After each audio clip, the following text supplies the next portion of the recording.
Welcome back to the Two Old Guys Reselling Podcast. This is episode 66, what should have been last week. And I'm going to try not to sound horrible this week, but getting over COVID, man, this week, this last 8 days has been, we're just now starting to get back to normal. And I sound like I'm in a barrel still to myself. I don't know if I sound like that to you, but I didn't even tell you this before. But this COVID round for our family, between me and Tanya, was probably the worst we've had besides the first time. Wow. And we was short of breath and all that good stuff again, like sitting there just trying to catch your breath, just, all that, and pretty sick. But I remember I kept messaging you, we was saying maybe tomorrow, maybe the next day, and maybe we can do it live. And then I'm like, I think I might be alive by the time. But it's been a tumultuous week, to say the least. But episode 66, and lots of good things coming in the coming weeks. Talk about that in a couple of minutes. But how have you been, sir? I haven't talked to you in 2 weeks now. We've been great, busy, every season of life, like an adjustment. We've had mom with us now. We actually, we were still kind of trading places, going back and forth before the meetup. And so, mostly before the meetup, but right before the meetup, like in the weeks leading up to that, the last couple of weeks, we had pretty much moved mom in with us full time. And so now it's been a couple of months at least or longer now that she's been with us full time. And so learning a new schedule, you got to roll with life, man. And so you learn to use the time the best you can. I had a retro renewed Aaron, one of my friends from reselling that does videos, him and his wife Amber. He had commented on a video because it's easy to get down on yourself when I'm sure you felt that way being sick, when you can't get the things done that you're used to doing, and you feel so spread out. But he said, just give yourself some grace, it'll be okay. I thought that was a great comment. I really thought about that, because we often are too hard on ourselves, and we got enough pressing on us without us pushing the buttons too. So that is very true. We're doing good, man. We're adjusting. Things are going smooth overall. Getting used to the schedule and just trying to learn how to make it work. And it's going okay. I've been listing more. I think in some ways it settled my routine some, because it makes me have to pick a direction each day. So, that's helped me about the listing goals. So that's good. I was listing pretty good. I want to say I'd listed about 80 to 100 things before we got sick. I'd listed like $5,000 or $6,000. I was rolling on money. Yeah. The money side was good, and just killed it, because there's 6-7 days now I haven't listed, because I just didn't feel like it. When you're sick. Right. Listen, I'm a huge believer, and why? Because you remember when I deleted 200 listings, I was sick when that happened. Yeah. And I'm like, I'm going to tough through this, and I can do it. And I deleted 200 live active listings. And I've just now, actually, we moved out here and I've got everything reset. I just now went through everything and found all that stuff. So, and you know what has to happen now? You got to take new pictures, list it again. Yeah. So my advice is, don't do a whole lot when you're sick. Do what you have to, but don't go overboard, or you might sink your ship. It can be pretty bad. And I'm probably opposite of that, but I think it's just the way my brain works. I'm knock on wood, right? I don't remember making any huge errors when I've been sick, but I've always been one. I've very few times been sick where I just stopped. I guess from my dad, it's kind of like one of those things. I watched him, and the sentiment or feeling was always kind of like, you beat being sick by working it to death. You work it out of your system. And so, I've always, of course, when I was teaching, you can't, you don't go if you got a fever or a virus, but while I was at home, I've never been one to lay in the bed. I've always got up. I'll get out and work. I'll go do something. I'm like, I'm going to work this fever, work this virus out of my system, which may be stupid. I'm not saying it's smart. I'm not giving the advice. That's how people should approach it. But that's how I've always been. So, our medical disclaimer before we talk. We are not doctors. Do not listen to our healthcare advice. Right. I think sometimes it helps me narrow my focus a little bit, because I have so much going on in my head normally. Like it's a mess up there. I mean, I can't even describe to people what it's like to be inside of my head most of the time. I try to explain it to my wife, and it's overwhelming even trying to explain it. So sometimes baloney brain. Yeah. Oh, it ain't baloney. It ain't baloney.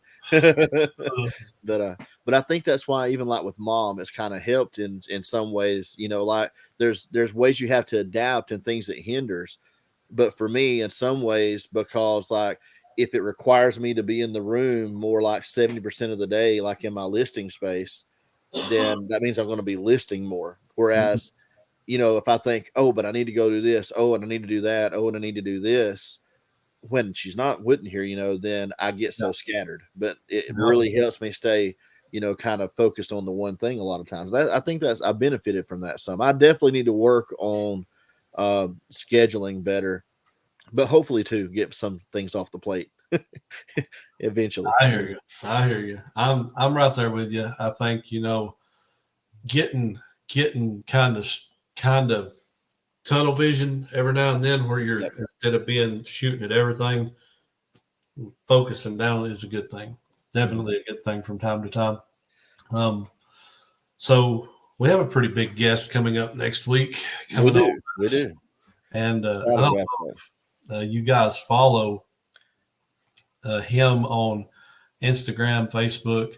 American Arbitrage is his YouTube, Instagram, Facebook, TikTok, everything, everywhere he's at. Of course, we're talking about Carrie, 1/3 of Trash to Cash. He will be on with us next week. And I don't know if you've seen it, but earlier I seen it on Instagram. I think it was the one-of-one Caitlin Clark he had sold for $33,000 plus buyer's premiums. Like 40,000 total. Yeah, it brought it over 40,000 with buyer's premiums. That is insanity. And it was like, wasn't it like still like at 15, like 3 hours out or something like that? And then it just didn't get to see it that close. Well, he posted in his story. If you look at his story on Instagram, he did like with 3 hours to go, with 2 hours and 1 hour to go, and it did that thing like they normally do when it's a sought after item. That last couple of hours, it took off. The snipers showed up. The competition got more intense. I can't believe it. I was sitting there thinking when I seen it was at like 15. I was like, dang, dude's gonna make 15 grand off of one card. Yeah. And then when I checked it today and I see 44,000, I think, with buyer's premium, I'm like, wow. Yeah. That is, and I mean, I'm happy for him. I'm really excited. I can't wait for my Christmas present. I'm sure that'll make that. They're getting ready to move, I think, to Florida pretty soon. That'll help. I'm sure that's going to help with moving expenses quite a bit. Absolutely. They've been doing whatnots or not whatnots, I guess, on DibDib, but they've been doing DibDib auctions, trying to sell off a lot of their inventory to make the move easier. Basically, practically giving it away sometimes, I think. Yeah. But they've been running big sales in their store too, just to try to move through inventory. But that's got to make things a little bit easier going forward. No doubt. Absolutely. So we're happy for you, Carrie, and we can't wait to get you on next week. But man, that's unreal. But happy for you on that, and I hope you find several more like that. I doubt you will, but that's just crazy. I've never pulled a one-of-one anything, but to pull a one-of-one and it be Caitlin Clark while she's hot as fire. I mean, like that's just insane. But and it could be said, if things trend the way they're going, and I know, look, you don't take the risk on something like that because you never know. I mean, sports are so fickle. It can be the next biggest person ever. And, if she was to have an injury next week in a game and mess her knee up, even if she came back, say, I remember Derrick Rose, man, with the Chicago Bulls, when he won MVP, he was so young. Like, was he 21 or 22? Super young. They went to the finals that year, I think. They didn't win it, but went to the finals. And he was just amazing, man. He just messed his knee up so bad. And then he came back, and he's been a role player, and he's been good, but he's never been the explosive player that they thought he was going to be. They thought he was just going to be this huge, I guess almost Allen Iverson-like, because he was kind of small frame, short guy, but super explosive point guard. But anyway, you see stuff like that happen, and it just, he's been able to last, but in terms of the trajectory and collectability of his memorabilia, it's not the same. It's just not the same, And so you never know. So you strike while the iron's hot, so to speak. But if she stays on the trajectory she's breaking so many records right now, and she ends up with the Rookie of the Year and then comes back next season. They say she's running, like in the top 3 to 5 in MVP ballot, like in MVP consideration. So I mean, as a rookie. So if she compounds that next year, that card may go back up for auction and make triple what it did this time. They do it. But still one injury away from it being worth $50, I mean, you just never know. Yeah, absolutely. Absolutely. My guy was Penny Hardaway back in the day. Oh, yeah. Penny was my guy, but he was the same way. He just couldn't stay healthy. Yeah. I think he would have been in the conversation for like a top 10 guy. Oh, yeah. Just he was so good, You had same way with T-Mac, Tracy McGrady. Yeah. Tracy McGrady, same era. Injuries derailed him, you just superior athletes, both of them were, Penny and T-Mac. Probably would have been to watch too, just Oh yeah. But he just couldn't. I remember you'd watch and he'd play, 30 games and he's out. And then he'd come back and play 40 games next year and he's out. And it's like, gosh, man. And he's a coach now, I think for Memphis or something like that. He is, yeah. So that's pretty cool. And he's got a son plays for him, or two, maybe. I can't remember. But yeah, that's awesome though. And I hope it does maybe we'll get to see here in the future what really happens with that card. That'd be cool to follow that card, and kind of hear about it going for $100,000 in the future. So Kerry would be like, dang. Yeah. Well, that's the fun thing. It's the legacy of those types of things. That one of one LeBron James, the logo man card. I think it was ripped in Miami. It was like at a card shop. They bought it. It was purchased. I think they're on the spot for like it was a bunch. Maybe it's $300,000 or $400,000, but it's worth several $1 million. Now. Mm-hmm. But I mean, right then and there, guy, they pretty much cash out of it. But when you are the legacy of that item, like Kerry's the one that he held it the first time. He popped the pack that had it in there. Whatever happens to it in the future, if it does end up being, say in 15 years, she's a Hall of Famer and she's broke every record and it's worth, $3 million, at least he can say, I was the first person that held it. It was mine first. That's true. That's pretty cool. That is cool. But, if we could predict things, man, I don't know if I even told you this or not. I know this isn't about investing, but my kid, when he in 2020, when the school year got cut short because of COVID, you mentioned COVID earlier, kind of got me thinking about this again. His first really full-time job, he got a job at a plant where they do like screen mesh type stuff. Mm-hmm. It's called Pfeiffer Wire in Tuscaloosa, and it's a big company, like nationwide company. And as far as distribution wise, and he went to work for them. He did really well. Worked on the night shift. It was those long shifts things. Moved up really fast. He was being trained to be an operator after like 6 months, and it's supposed to be 2 years before you can operate the machine. Doing really good. And one of the guys that he was working with, he was going back to school in business school at the time, and one of his professors had told him about this new meme coin, Bitcoin. That's like the meme, and it was Shiba Inu. If anybody's ever heard of it, Shiba Inu. It's just not worth much of anything per share. It's like just so valueless. Like at the time, it was like 6 zeros, I think, before it got to the first number, like 0.6 zeros. But told him, that it was, you need to put some money into it. So that's what the professor said. I need to buy a little bit of it because he thought they had a chance to make some real money off of it. Well, he was talking about it at work, and it wouldn't even own like Robinhood, even those types of sites, those apps, they didn't even have it listed at the time. So I forget, it was is it Coinbase? I don't know. There's one of them that he went to, he downloaded, and he bought $100 worth of it. Okay. Well, he wound up leaving the job and all that, moved out for a little while in South Alabama, some friends, and, didn't make some of the best choices he's ever made there for a little while, but he got in money trouble. And so he sold it, and it had gone up to me. Like he sold it, I think, for like $1,500 or $1,600, wow. $100 that he had put into it. Like it had gone up that much. Okay. Fast forward, that was 2020. It was in 2021 when he sold it. One of the guys, when that was introduced, he burned off a whole bunch of it. Like he was one of the guys that bought like almost half of it. He burned a whole bunch of it, like just, got rid it, eliminated it from the scene, which increased the value of each token quite a bit. So it had like 4 zeros instead of 6, But the point is, it was over a 14,000% increase. Golly. I think that was right. No, 80, maybe it's 84,000. I don't know. It was a huge number. I should have wrote it down. I looked at this the other day. I looked up the numbers. Anyway, the moral of the story is his $100 investment, had he sold it off this year, would have been worth $14 million. Wow. Yeah. Yep. 3 years away from $100 being $14 million. Rewind. And here I am, I'm telling him, Trey, what are you doing, man? You'll never get that $100 back, and then he got like $1,600 for it. And I was like, well, you got lucky this time. And then I'm thinking, I had $100 I could have afforded just to throw in it and just let it sit there for however long. And I was so busy telling him how stupid it was, I didn't even look at it. And then here we are, and that's it is what it is. Yeah, but you can't predict those things. Just like with that card, you cannot predict it. You can't.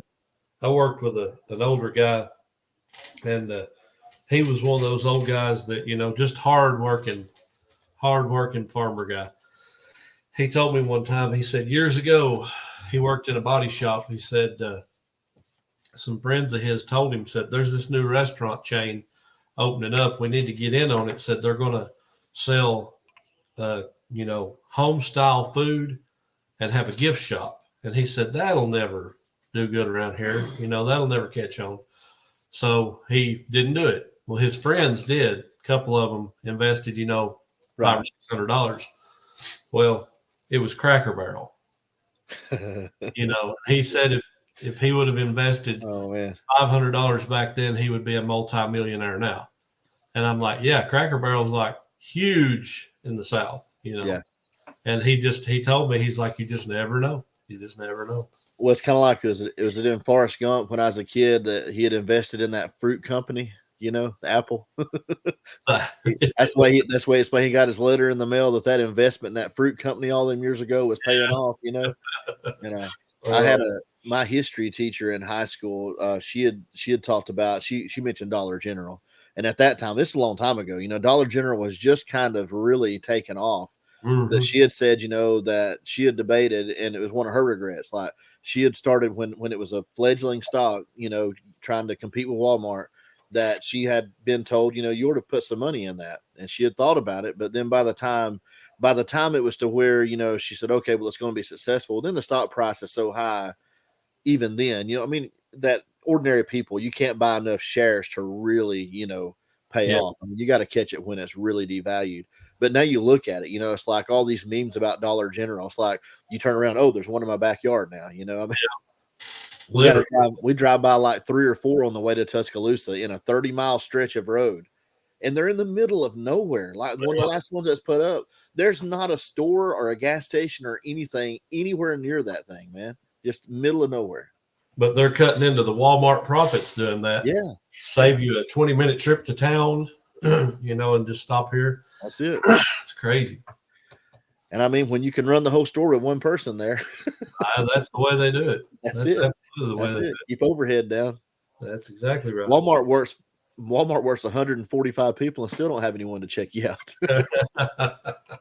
Oh, how true. Yeah. Well, we got a thank you card. There you go. This come in from 3D Revolution. That is the women's home that we sent half of the charity auction to. They sent back this card and said, we're truly humbled to receive your donation. Thank you so much for trusting us with your donation. Thank you for blessing 3D Revolution. We simply couldn't do what we do without amazing people like you. And she signed it. I won't give out her name, but thought that was really nice. They sent that back thanking us. And what we would say in response is thank you to everybody that gave, Oh man. Yeah. Through the auction, those that gave items and those that bought and those that donated, like you made it happen. And I was reading on it was either their website or the men's home, that it takes like, I want to say it takes like $200 a month to support a man or a woman in those situations. So we basically have helped about 8 people for a month. That's what I'm getting at, is it's very expensive to do those types of things. I know a lot of people look at that like, oh, I bet they do well. The one that we brought up, the men's home, I mean, they operate off of donations 100%. They are a ministry of their church. They do look to other churches for help also. They also have a thrift store that they operate on donations to help pay for everything. So I thought it was really cool that they reached out to thank us, because, what little bit we was able to accomplish there. I mean, I'd love to hear some of the success stories of that in the future. I just think that's great.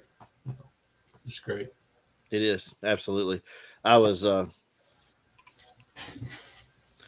Warren Buffett. Let me read this quote. I thought about it. He said, and I know we're not in the 1%, but in the eyes of the world, you could almost say in America, those of us that, have a regular income, regular job. I mean, we're living pretty good compared to your average person in the world. But he made this statement one time. He said, if you're in the luckiest 1% of humanity, not the 1% of America, the luckiest 1% of humanity, he said, you owe it to the rest of humanity to think about the other 99%. We've definitely got I feel like a duty and obligation to serve and to help others. And, we could be biblical with that, but just, you can reference people in society that everyone knows, like Warren Buffett. And I go back, from teaching history, and you got people like John D. Rockefeller and Andrew Carnegie.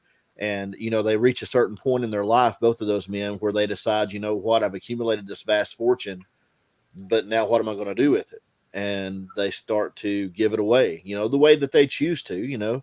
They have different paths. They don't do it all the same, but their choice is, as we all learn, no matter if we have a lot or we have a little, we're not taking it with us. So, Right. What are we going to do with it? Are we going to try to hoard it up and die with it in a bank somewhere? Or are we going to try to do the most we can with it, not just for ourselves, but for others while we have a chance? And I think that's a lesson. Sometimes it takes a while to learn as we're growing up, but hopefully we all get there at some point. We certainly saw a lot of that going on at the event, at the meetup, and that's why I was saying all that. We saw a lot of people who they look through life not at themselves first, but they're looking at others, and we appreciate every single one of you that helped with that, and that reached in your pockets to buy stuff, to donate. We had almost as much donations as we did money made from the sale. So just awesome.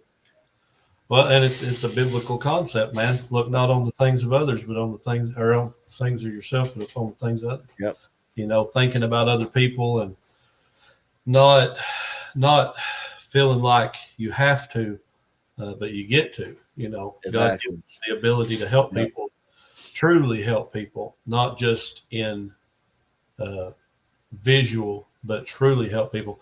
Because some of the best ways to help people never going to know. Exactly. You're going to hear about it. It's not going to be broadcast, and you're not going to be on a billboard for it, but that's the best kind. You get to enjoy that joy and the blessings from it. And it's awesome, Oh yeah. And encourage folks, it's more than our money. That's great.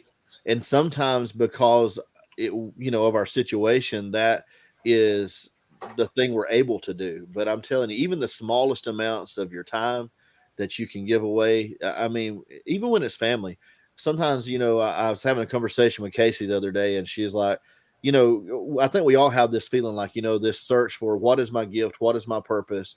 What is it that I'm here to do? Those types of things. Am I really doing anything meaningful? That type of thing. And I know everybody's got different personalities, and some people probably think they're, I don't know. I see some on TV sometimes that I think they really think a lot of themselves.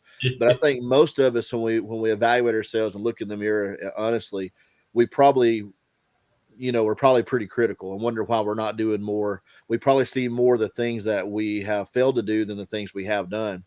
Yeah. I started telling her, I said, I mean, babe, I said, it's not, we can't look through it with the eyes that a lot of people in the world do and look for, what's the big grand gesture things that you've accomplished, or, because you're not,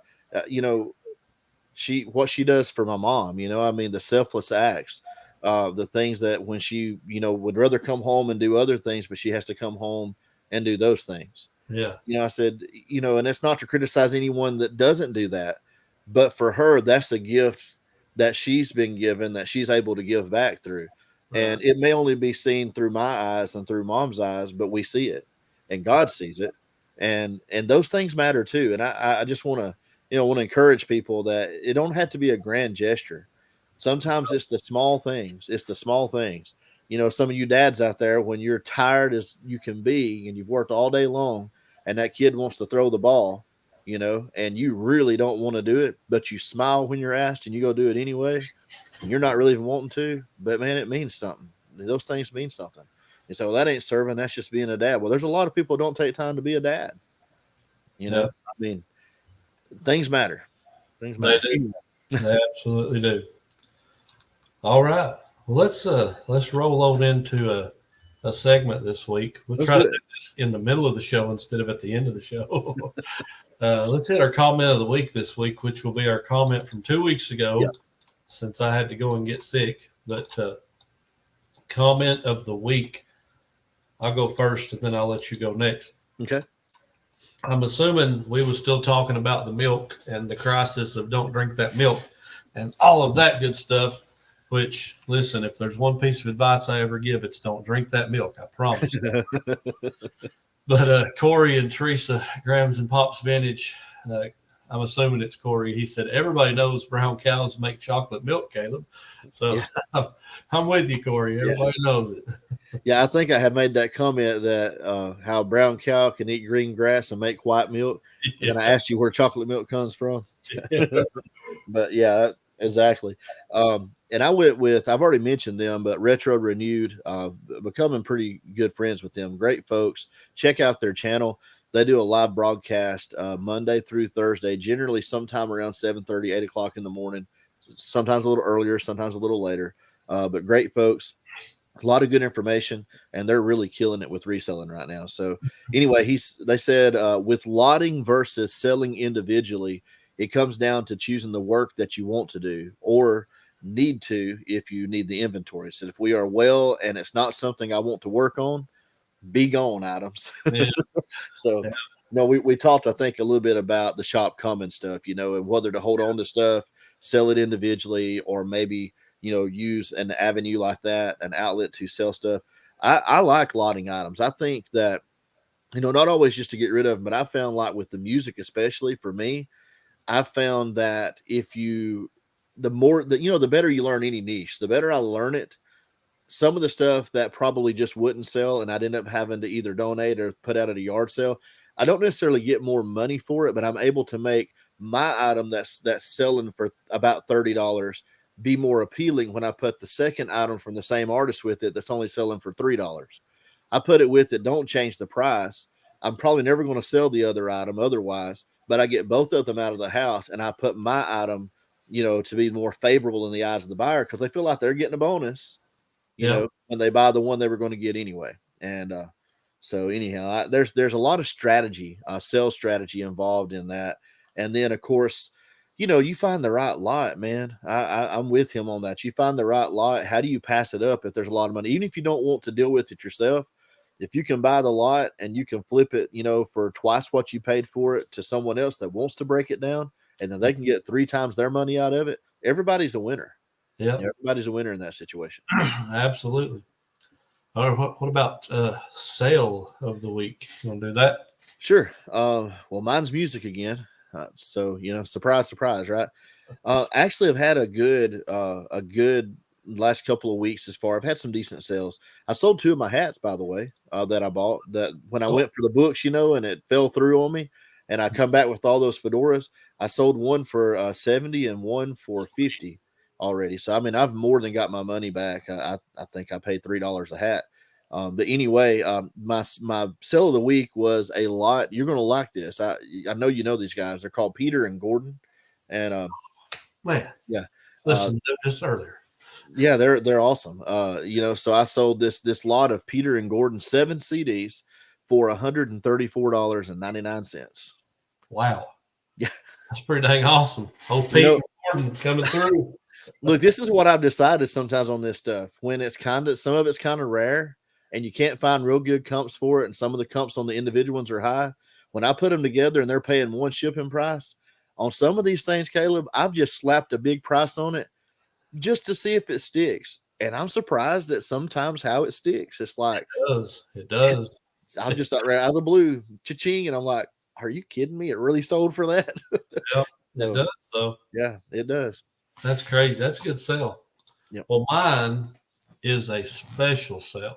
It happened right towards the end of something that I was enjoying very much Saturday.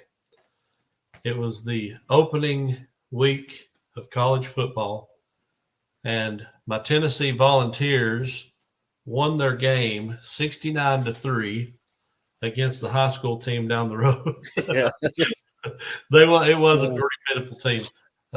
Alabama had one of those games too. Oh, everybody in the SEC, I think, but Georgia. I don't know. I don't even remember now, but there was only a couple that played a decent team. Yeah, Texas A&M. Yeah, it was a good week. I mean, they played good. They had good stats and everything. Yeah. But right at the end of the game, my phone cha-chings, and I'm like, "Hey, got to sell." I just glance over and look, and it's something I've had for probably 2 years that I knew was worth money, but I knew it would be the buyer. It'd have to be the buyer. So it was a vintage University of Tennessee Volunteers with Smokey on the front sweater, an old sweater. Yeah. Like 30-year-old sweater. And I'm like, this will sell eventually. Yep. Well, it sold for $74.99 or something like that. Oh, yeah. And I was like, sweet. And it had to be. Yeah. It had to be because of that game. Like they're watching the game and they're like, oh, yeah, I need something UT, and they find my item and there it is, Yeah. But that was we had a couple of good sales. I was rolling right along, doing pretty good. And then when I got knocked out of listing on last week, sales have kind of tapered back off. Right. But I mean, still can't complain. Had like 400 this weekend, had like 500 or 600 last weekend, several hundred through the week. So I mean, still doing well. It's just I've not got it built back up to where it was yet, but I'm gonna get it there. We forgot to talk about something that we have to talk about right now. We have to mention this while there might be anybody left listening, and that is our merchandise. Oh man, yeah. We now have T-shirts listed. We have our stickers listed. I have my sticker listed on there too, and I meant to tell you if you want yours on there, we can put it on there too. But those things are available. The link will be down in the description. That will be on the Two Old Guys Reselling merch account on eBay. That's just the easiest way we could do it. Keep up with it. But there's shirts, the shirts that we had at the meetup, and we've showed them a couple shows ago, I think.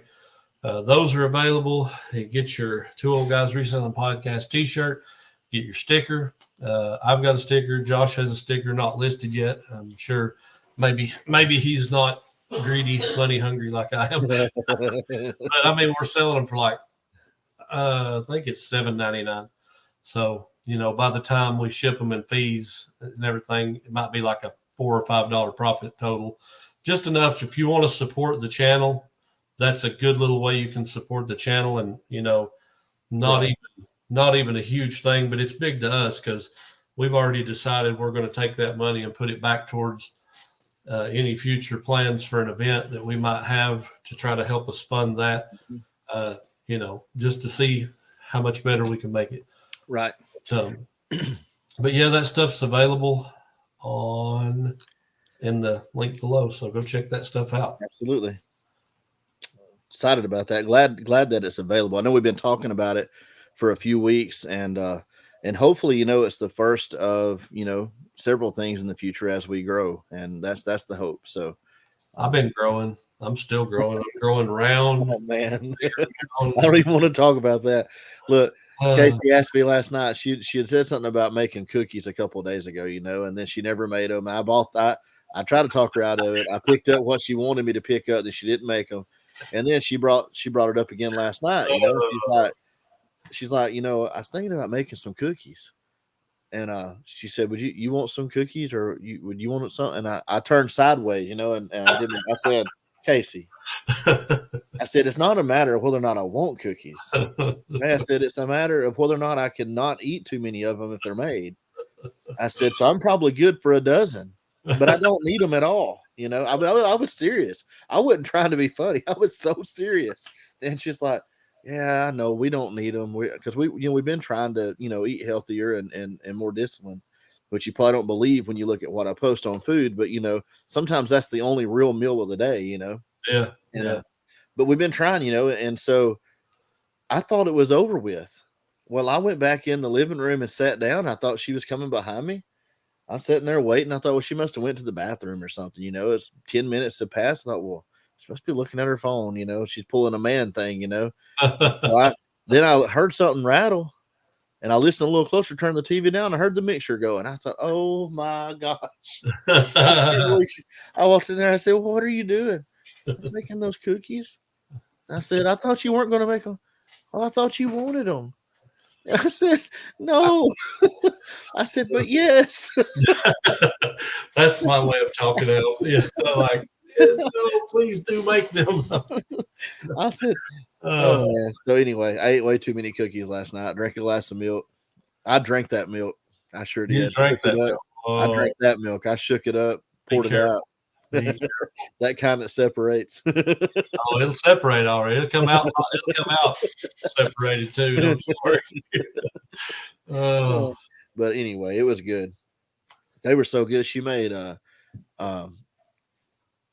peanut butter chocolate chip oatmeal. If that makes sense. You can eat that cookie.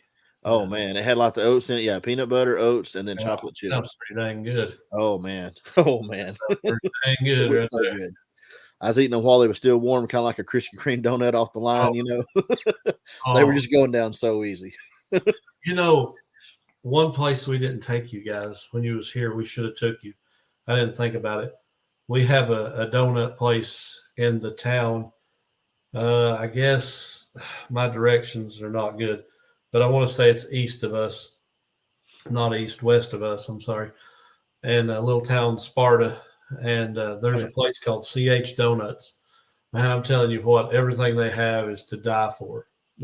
Absolutely amazing. I don't know why I didn't even think about that. I'm such a great host. No, as if we needed something else to eat. Now you watch your mouth. Yeah. We can always eat. I'm about it. I'm living that life, brother. My goodness. I'm trying my best to do better. I've got to, brother. I'm telling you. I do too. It's not a matter of opinions or something like that. Like I really, I believe in enjoying, even your food. I don't want to live off carrot juice or nothing like that. But we got to be disciplined. I want to be more disciplined. I probably could. There's people. Can you live off carrot juice? Is what I'm. Shoot, I don't know, but they practically do. I mean, I don't want. I don't mind a carrot in a stew or something. I definitely don't want to sit around like a rabbit and chew on carrot, though. Don't eat that carrot.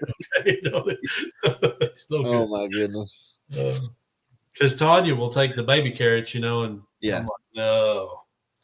I like them if they got a bunch of ranch dip on the end of it. I mean, you can make it bearable that way. Well, it's more than bearable. I really enjoy it, but the problem is, I think I eat so much of the dip of the sour. You know what I mean? I'm not being healthy. You lose all the benefit. Yeah, I'm not being healthy at all. So it doesn't work. Well, let's hit up a little wrestling history. You want to? Let's do it.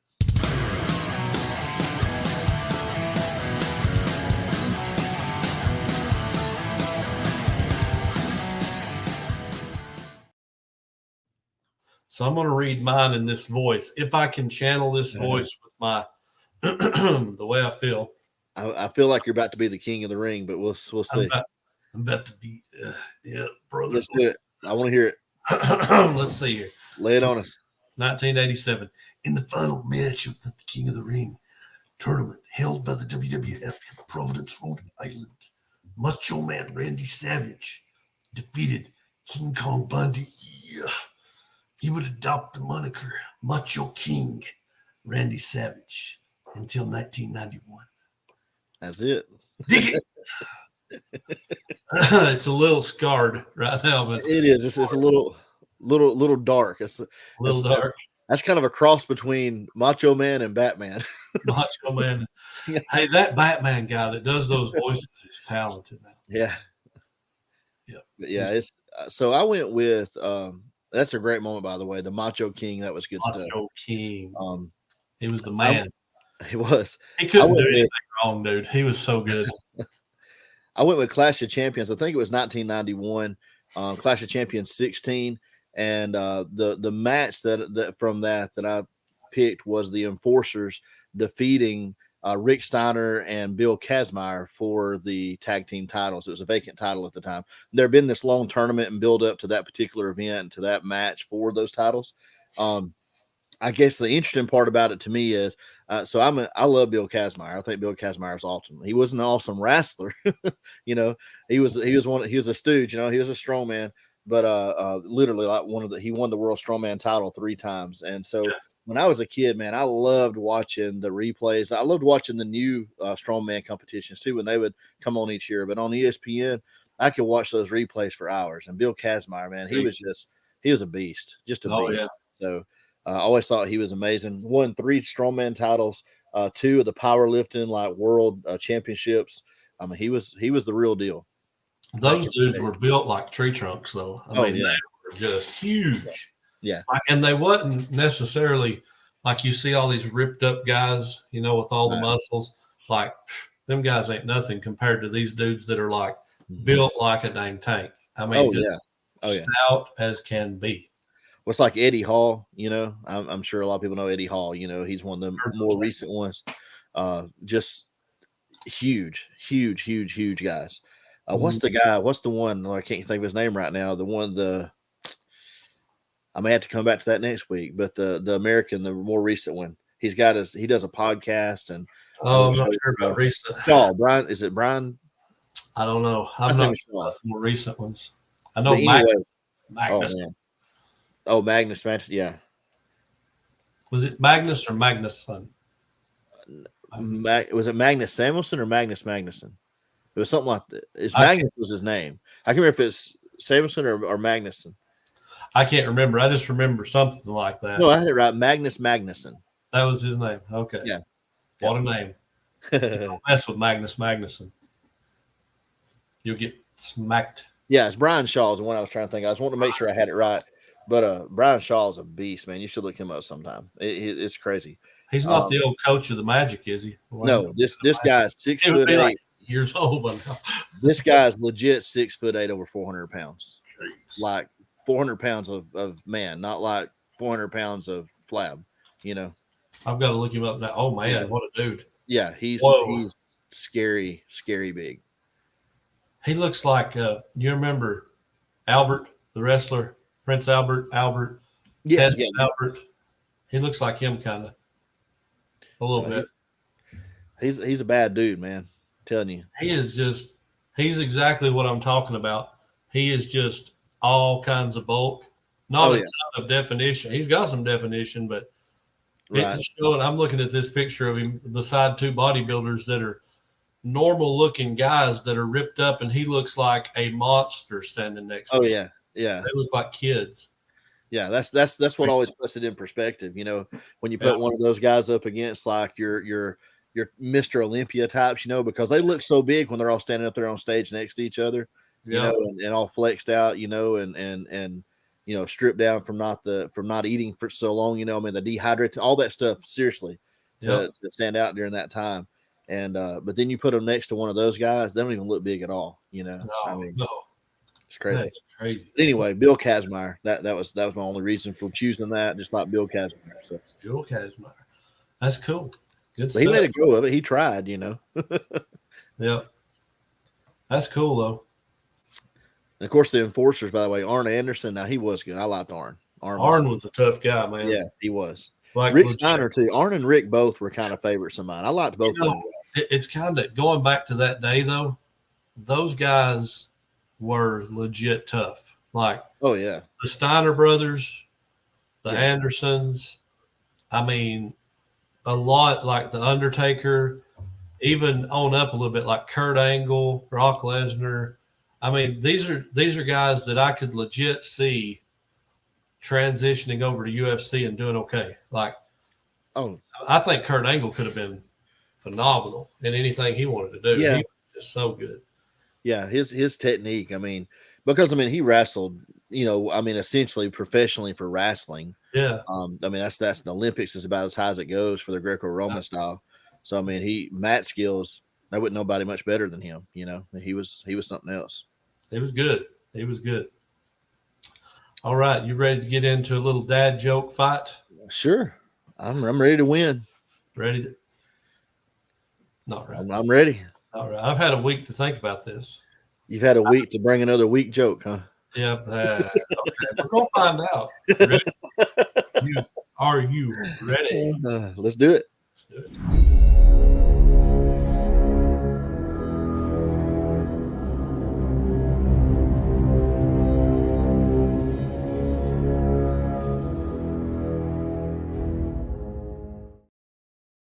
I think you might be one of those people that feels better about yourself by picking on other people. What I'm thinking. Oh man, I can't believe you said that. I'm playing. Now you're gonna make me go question my life. When I Okay. You going first or me? Go ahead. Bring it. All right. I hope you haven't told this joke. I can't remember ever hearing this one on this show, so I'm going to shoot for it and see what happens. So a kindergarten teacher is trying to explain to her class the definition of the word definitely. To make sure the students have a good understanding, she asked them to use that word in a sentence. So the first student raised his hand and he said, "The sky is definitely blue." Teacher says, "Well, that isn't entirely correct because sometimes it's gray, it's cloudy. So not exactly 100% true." Another student says, "Well, the grass is definitely green." The teacher again says, "Well, if the grass doesn't get enough water, it turns brown. So technically that's not exactly accurate either." So finally, Billy raises his hand and asks the teacher, "Do farts have lumps?" And she says, "No, but that isn't really a question you want to ask in the classroom discussion." So Billy replies, "Then I definitely just pooped my pants." He got it right, though. He got it right. Wow, that's a long dad joke, Caleb. I had to get there. No, you're good. You're good. I understand now that we're going for long form. I'll put more of them in the equation. Oh man, no, it was good. That's a good one. You probably got me this week based off of that, but I'll give you this one. I thought this was pretty clever. So, what do you call a chicken that crosses the road, rolls around in the mud, and then crosses back across the road again? I stumbled all over that getting that out. But again, what do you call a chicken that crosses the road, rolls around in the mud, and then crosses the road again? Oh, a dirty double crosser. Dirty double crosser. That's pretty good. I like it. Man. That's pretty good. Yeah, mine's more along the. You resorted back to the cheap dad jokes. I went to Let's see how it does. Yeah. I thought that was good. I haven't heard that one though. It's hard to find even the traditional style dad jokes for me anymore that I haven't heard or read, and most of them are so corny. I just go right by them. But that one I thought was pretty decent. There's only so many on Google. We run out. We run out of content before it's all said and done. Oh, we may have to take we've talked about that. We may add a spin to it or something here in a little while. We'll see. Maybe do some Chuck Norris jokes or something like that. They're still kind of like dad jokes. I've said we used to have this thing where we'd sit around me and Logan, several of us would just start looking them up and popping them off, and Tanya gets mad. She's like, oh, Chuck Norris jokes. One of my favorites was, though, Chuck Norris built the hospital he was born in. Oh, yeah. That's good stuff. Oh. Well, what else? Man, we can't end at 50 minutes. We're only No, 50. we're good. We're good. Well, I mean, it's unusual because normally it's more like an hour and 50 minutes. Yeah, well, I'm a little still winded, Oh, yeah. My speak is not quite back yet. Well, I do have one thing, and this is kind of alluding to the topic if I do actually edit and put the video out that I was working on. But I don't know if everybody's thinking about this. I know there's going to be a lot of content about it in the next few weeks, but we're exactly as of the 1st, right, of this month. We're 1 month removed from entering the fourth quarter. So, it's pretty much, if you're going to get it listed in time to sell for the fourth quarter, it's all hands on deck right now. I know the summer slowdown is also kind of like the summer rush, because even though the slowdown in sales is going on, it's also the prime time for sourcing, that summertime for most people. It's all the big sales are taking place from early summer till now as we're getting closer to fall. Some of them are starting to come around again. But, with that kind of coming to a close and winding down, there'll be some fall sales, some community sales coming up. But we're really going to have to devote time to listing. That's when it really gets serious, because I know for a lot of people, sometimes a half, to a third to one half of their sales for the year come during Q4. So it's an important time of year. So I don't know what your plans are, if you got any kind of goals in mind or not. And that's kind of what I was talking about. I'm not going to limit myself, because sometimes if I say I'm going to do 20 when I have a chance to do 30, I just do the 20 and feel accomplished. So I want to make sure that I do as much as I can. So on days when I don't get to 20, I'm still averaging, a good number, and really just want to get a lot. Focus on your good items. I'd say that if you got stuff that's new in the package that'll make a good gift, you better get that on soon, because people start buying those Christmas presents pretty soon. By October, people are in that gear. So we found a couple of things for Halloween. We got them, took pictures of them, and I got to get them listed this week to give us a chance to sell them before Halloween. But you got me thinking, like you said, yearly sales that roll around a couple times a year.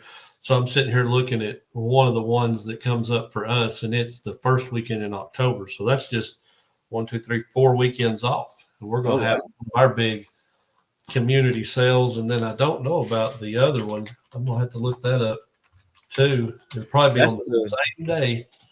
That's the weekend before our account meeting, ain't it? It's October 5th. It's the weekend before. Yeah. Yeah. The 7th through the 11th is account meeting. Yeah.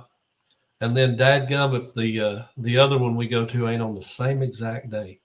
That drives me crazy, because we want to go to both. And what we do when that happens, what we end up doing is we go to the one in Nashville.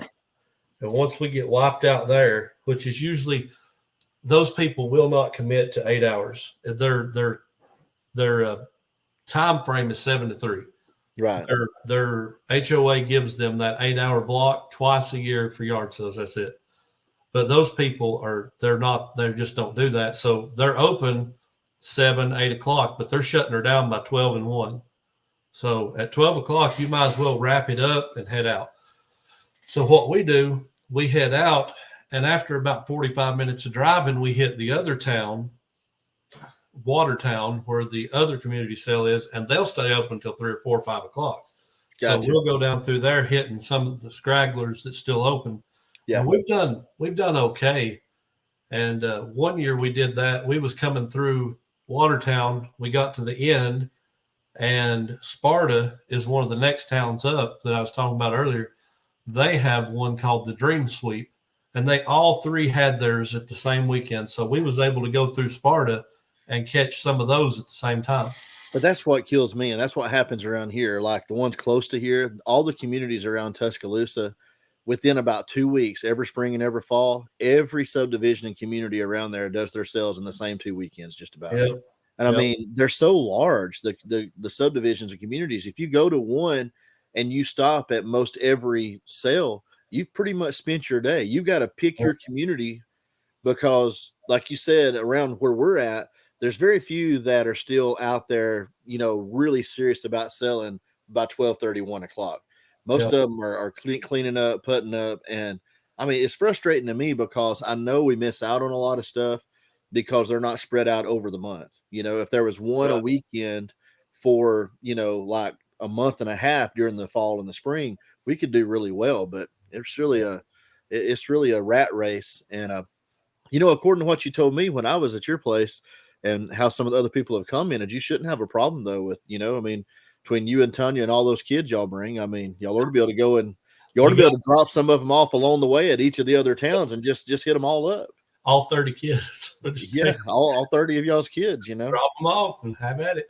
I mean, really, you train them up, you ought to be able to let them follow you in, at least on the peripheries, let them stop at those and hit them early. So if there's any obvious stuff, they can call or send a picture. Hey, you want me to get this? And the problem is they want to sell it themselves. Like Logan has a few things listed again on eBay. When we went to that estate auction, he bought a lot of tools and he kept most of them because he works in boats and stuff. So, but some of them he already had something similar, and he's like, "Well, I'm just going to sell this or sell that." He had one that was a snap-on swivel socket, right? Just the adapter part. Sucker's worth like $40, and he's like, "Can you help me figure this out?" And I'm like, "Yeah, And one of the best ways I've found to help them learn that is I showed them how to do the listing, and then I said, instead of making it active, save it as a draft, and I'll come in and I'll look at it and I'll critique it and I'll give you advice if you need to change anything or if there's something you missed or whatever. And he's been doing that, but he's got a few things on there now. And he listed a DS game and it sold like within 5 minutes. And he said, "Hey, I done good." I said, "Probably underpriced it." I had to, had to throw that out there. But he did. He sold it for basically what everything was selling for within 5 minutes. So he was excited. But that's good stuff. Absolutely. But I mean, here's the thing. It's like with Snap-on, I was just going to just throw a for instance up here real quick. Some of these ratchets, like, let's see, I want to find one that makes sense, not that's just retro, because some of these are old and some of them are not. But like this one is a 1-inch drive, 29 inches, sold for $350. Yep. And Snap-on ratchets, the ratchets, not all tools, the ratchets, the ratcheting wrenches. So if you look those up, there's like 4,500 current listings, but there's 4,300 items sold in the last 90 days. I mean, with that many listings, there's still almost 100% sell through. And the majority of them are selling the ratchets are selling for a few $100s each. I mean, crazy. A good number of them. Yeah. $200 to $300. I learned that one of my local guys here in town that does a lot. He does tires and, brake jobs and stuff like that. He's got a shop in town, a friend of mine. He was, he's also he races and stuff. His dad was into that when he was a kid. He's raced all his life. So they're always working on cars, turning wrenches, and they got really good tools. It's all Snap-on and Mac, and he showed me this one wrench that he got. And he said, cause I'd mentioned, reselling some tools. He said, "You know how much this costs?" And I mean, I didn't know, I was like, I knew Snap-on was good, but I don't really find any of it. So I've not sold, but just a handful of Snap-on items. And I said, I don't know, used, I said, I don't know, $100, $50. I don't know. He said, "This right here cost me over $400. Jeez. $400. So now he bought it new, but the point was, like, that's just for one wrench, one ratchet. Crazy.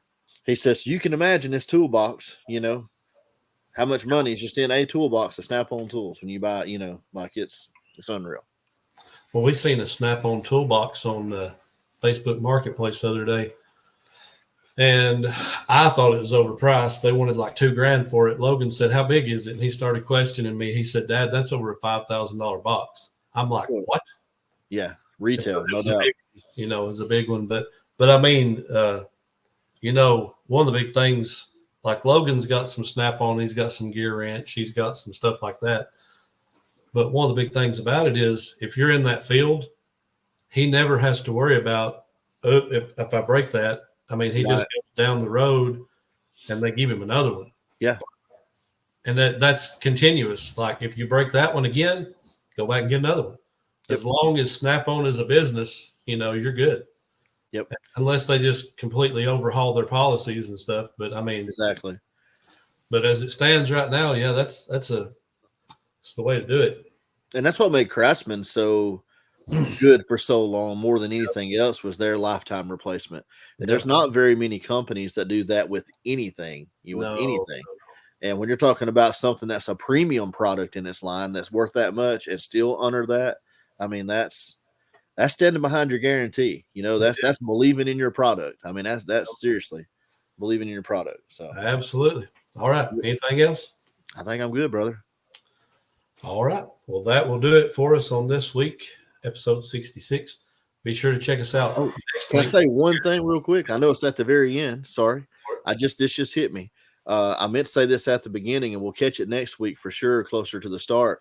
But here in Fayette County, coming up in October, and I'll get the thing. We'll put it up on a slide next week. We're having a big yard sale. One of my reselling friends is having an indoor yard sale at the Ag Complex next to the Super Center, and it's a huge, huge, huge, huge complex. He's already got, I think, almost 40 or maybe over 40 yard sale people coming in. And it's not he's not trying to shop vendors like say come to the 127 and do the tent cities. He's trying to get people that are local that just need a place to set up and do their yard sale. And he's already got like 40 coming in, and he's hoping to get like 100. He just started about 2 weeks ago deciding to do this. So he's wanting to bill it as the largest indoor yard sale in Alabama. It may not be this year, but he's hoping get the word out this year, and by next year turn it into like 150 setups maybe. That's crazy. In one place. So when what date? It's in October. It's like the third week of October, I think, third or fourth week. It's toward the end of October. I'll get the dates for next week. I should know it off the top of my head, but I stink with dates. We couldn't even get our own date right for the first 3 months, man. I can't keep up with who I am. Give me a break. But I wanted to get that in there, at least a little tidbit. And we'll definitely tell more about it next week, so that people that are maybe listening that are in the area, or people that are within driving distance and want to come, I think it'll be worthwhile based on how it's going so far. I mean, if you can hit 40 to 50 yard sales in one spot, Jeez. I mean, that's what he's shooting for. This rural area to bring all these people, because like where we live, if we put signs up, there's only so much traffic. You're not really going to get that much traffic. Yeah. But if you go, and Fayette's not a big city, but if you go and you put them all in one place, and like one of the local radio stations, he's friends with the guy that runs it, so they're going to run some spots for him. And that's so cool. They're really hoping to bring in a pretty good crowd, of not just people selling, but buyers. And of course, on our end of it, like he said, we get them to bring the stuff we want to sell to us instead of, exactly. having to go chase it down. Exactly. That's the dream right there. That's it. Anyway, sorry about that.